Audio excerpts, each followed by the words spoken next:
હવામાન વિભાગે માત્ર સૌરાષ્ટ્ર અને દક્ષિણ ગુજરાતના કેટલાક જિલ્લાઓમાં સામાન્ય વરસાદની જ આગાહી આપી છે।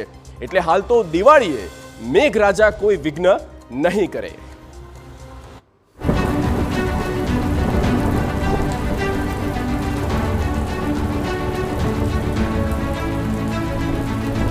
વાવાઝોડાની ઘાત ટળી,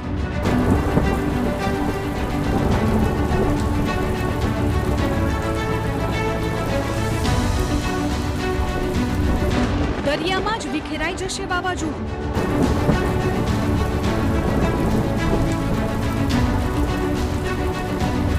હવામાન વિભાગની શું છે નવી આગાહી?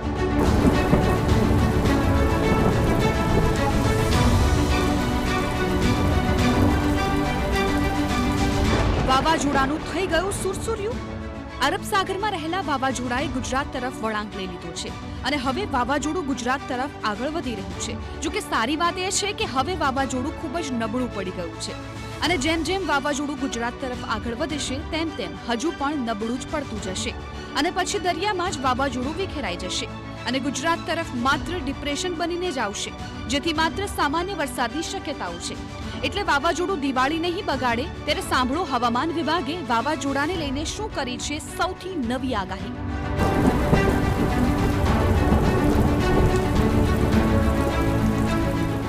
ये अभी भी सेम पोजीशन पे बना हुआ है।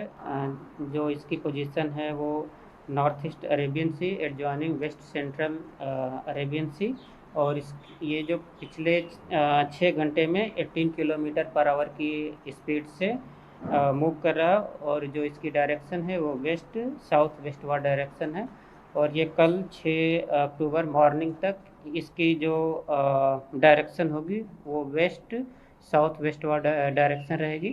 इसके बाद ये धीरे धीरे वीक हो जाएगा और फिर उसके बाद रिकर्व होके इसकी जो डायरेक्शन होगी वो ईस्टवर्ड डायरेक्शन होगी और फिर ये फर्दर वीक हो जाएगा। આગામી દિવસોમાં દક્ષિણ ગુજરાતથી લઈને સૌરાષ્ટ્ર સુધીના જિલ્લાઓમાં વરસાદની આગાહી છે। જો કે ભારે વરસાદની હાલ કોઈ શક્યતાઓ નથી, માત્ર સામાન્ય જ વરસાદ વરસી શકે છે। એટલે સૌરાષ્ટ્ર અને દક્ષિણ ગુજરાતના જિલ્લાઓમાં ભારે વરસાદની ઘાત પણ ટળી ગઈ છે।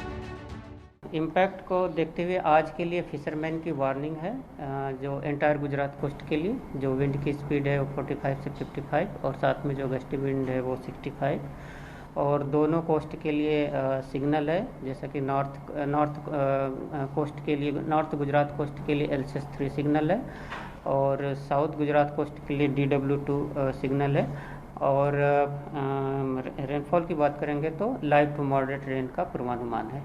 तीव्र वावाझोडું શક્તિ હવે ઉત્તર પૂર્વ અરબી સમુદ્રમાં સ્થિત છે। છેલ્લા અહેવાલ પ્રમાણે તે દ્વારકાથી 470 કિલોમીટર દૂર અને નલિયાથી પણ 470 કિલોમીટર દૂર હતું। પાકિસ્તાનના કરાચીથી વાવાઝોડાનું અંતર 420 કિલોમીટર હતું। 4 ઓક્ટોબરે ચક્રવાતી વાવાઝોડું શક્તિ વધુ તીવ્ર બન્યું હતું। 6 ઓક્ટોબર સુધીમાં સવારથી પૂર્વ ઉત્તર પૂર્વ તરફ આગળ વધશે અને ધીમે ધીમે નબળું પડશે।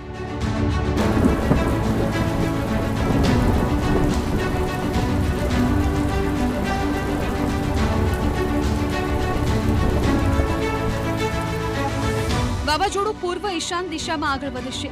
જો કે તેનાથી ગભરાવાની જરૂર નથી, કારણ કે ગુજરાત પર તેની બહુ ઓછી અસર પડશે। 8મી ઓક્ટોબરે ગુજરાતના કેટલાક ભાગોમાં ભારે વરસાદ પડવાની સંભાવના છે। તેમાં દ્વારકા, જામનગર, પોરબંદર, સુરત, નવસારી, વલસાડ, દમણ અને દાદરાનગર હવેલીનો સમાવેશ થાય છે। મહારાષ્ટ્રમાં વાવાઝોડું મચાવશે કહેર।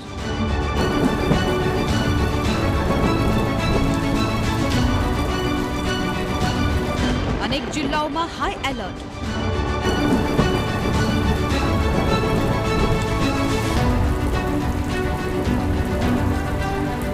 वरसी शके छे मूसळधार वरसाद। गुजरात परथी वावाझोडानी घात टળી गई છે। જો કે મહારાષ્ટ્રમાં વાવાઝોડાની અસરને કારણે અનેક જિલ્લામાં ખાબકી શકે છે ભારે વરસાદ। મુંબઈથી લઈને રાયખંડ સહિત અનેક જિલ્લાઓમાં ભારેથી મધ્યમ વરસાદની છે શક્યતા। જો કે મહારાષ્ટ્રમાં પણ વાવાઝોડાને લઈને કોઈ ખાસ ખતરો નથી, કારણ કે સોમવારથી જ વાવાઝોડું નબળું પડી જશે અને જેમ જેમ દરિયામાં વાવાઝોડું આગળ વધશે તેમ તેમ નબળું જ પડતું જશે।